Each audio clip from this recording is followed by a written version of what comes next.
ఈ జనరల్గా అసలు చూడ్డానికి బాగుంటే మంచి సింగర్స్ అవుతారు అనే ట్రెండ్ ఇప్పుడు స్టార్ట్ అయింది బికాస్ ఆఫ్ ఈ షోస్ కావచ్చు, ఈ మాధ్యమాల మార్పు కావచ్చు, లైవ్ షోస్ ఎక్కువైపోయాయి అని. అంటే దానివల్ల ఏంటంటే 1-2 పాటలు పాడి హిట్ అయిపోతారు, పెద్ద వరల్డ్ ఫేమస్ స్టార్స్ అయిపోతున్నారు మైకేల్ జాక్సన్ అందరూ.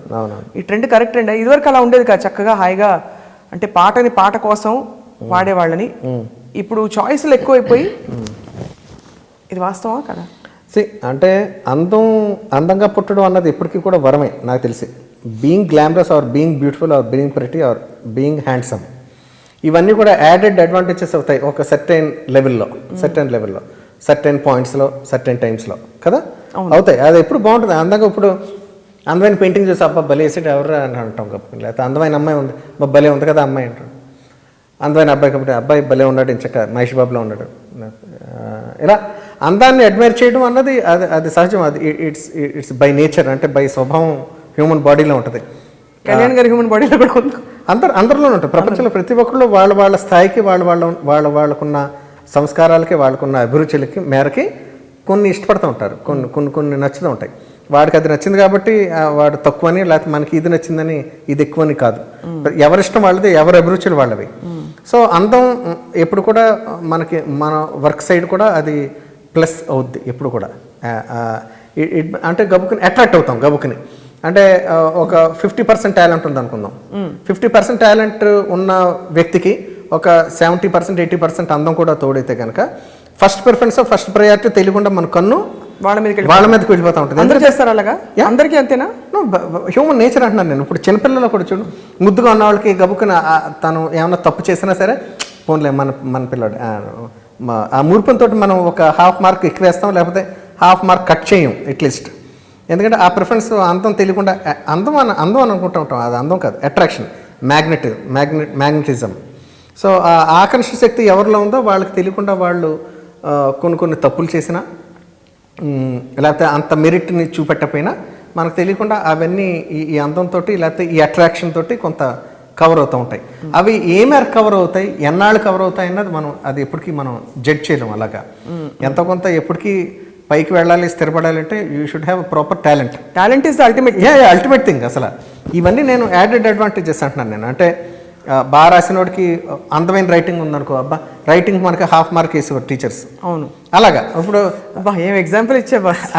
అలాగే మరి హ్యాండ్ రైటింగ్ బాగుంటే మనకి ఏమైనా ఉంటుంది అంటే ఏం చెప్తాం, బాగుంటుంది. మరి అంతంగా వచ్చాం అబ్బా భలే రాసేది. తప్ప ఆన్సర్లు రాస్తే స్వీకరించారు కదా. అలా కాదు, కరెక్ట్ ఆన్సర్తో పాటు ఇది కూడా యాడ్ అయితే కనుక నీకు హాఫ్ మార్క్ ఎక్కువ పడుతుంది.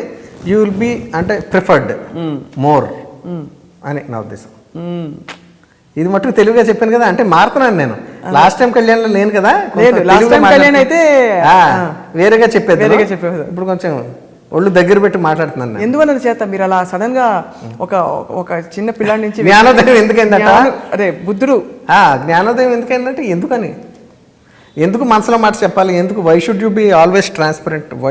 But that is your strength కదా. బికాజ్ మీలో honestly, as I'm saying this as a media professional, nothing personal, the best thing about you is how transparent you are. కుండ బదులు కొట్టి మొహం మీద చెళ్ళు అనిపించి మాట్లాడతాను. దానివల్ల అసలు ఏంటది అంటారు.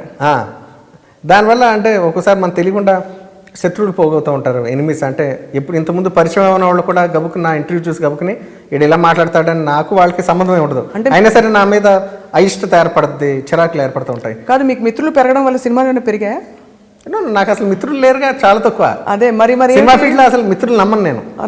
అసలు ఇంపాసిబుల్. అసలు ఎందువల్ల చేత అదంతా మాయ అంతే.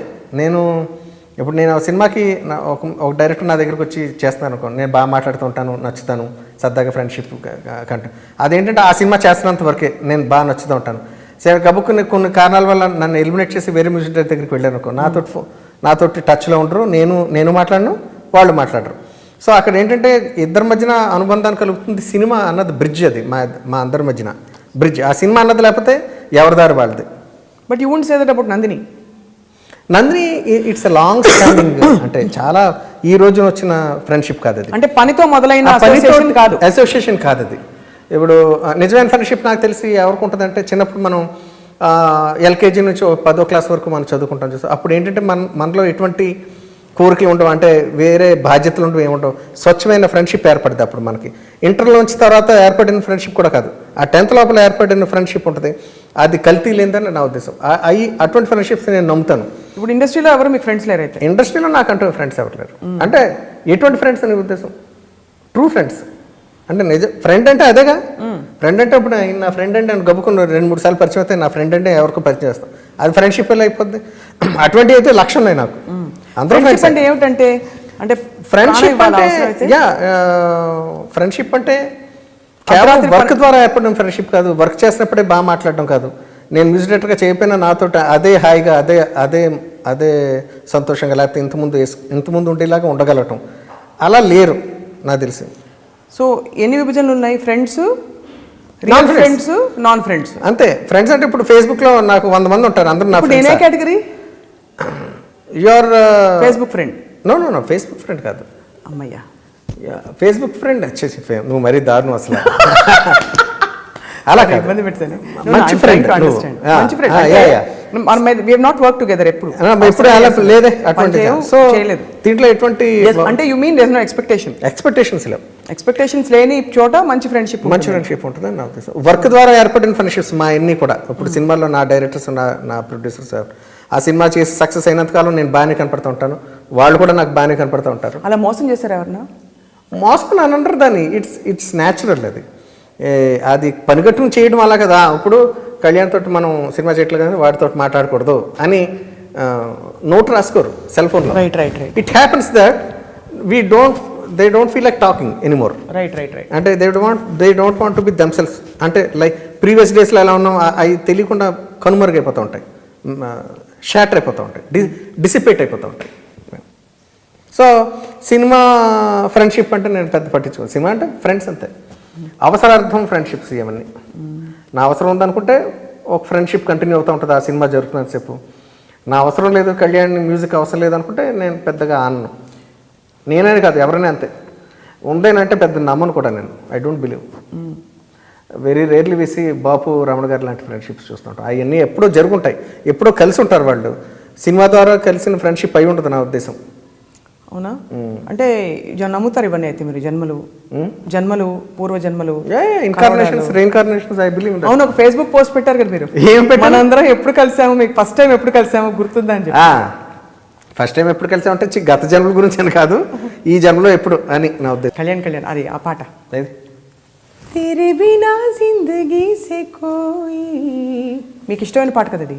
షిక్వా తో నహీ షిక్వా నహీ దేరే దారరా దే నానే నా దేరా రే నానే నా. నీ ఇద్దరం కలిపి పాడాం ఇంతకుముందు ఎప్పుడైనా మనకి. జీ మే ఆతా హై ఖుల్ కే దామన్ చలే దాని నా నాని నా నాని.